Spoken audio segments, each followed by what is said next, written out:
ભાઈ સામે ઓલો કપડાની દુકાન વાળો રહ્યો ને એની પાસે હું કીધું ને 10,000 રૂપિયા માંગુ, દેતો જ નથી મને. તો ભાઈ સીધી આંગળીએ ઘી નો નીકળે ને તો ઘીની બેણી ગરમ કરવી પડે. હાલ જો ભાઈ આપણે આવડી આ દુકાન ભાડે રાખી છે અને અહીંયા કપડાની દુકાન કરવાની છે.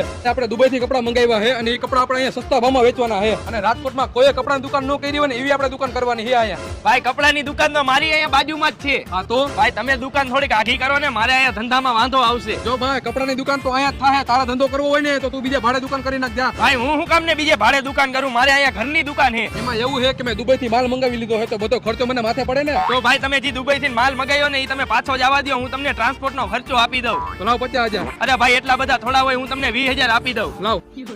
ભાઈ તમે અહીંયા દુકાન તો નહીં કરો ને હવે? નહીં કરું. નીકળી ગયું ને ભાઈ ઘી બેણીમાંથી. હા હાલે તારા 10,000 રૂપિયા તું માંગતો તો ઈ ઓલા પાસે અને 10,000 રૂપિયા મારા વાપરવાના થઈ ગયા.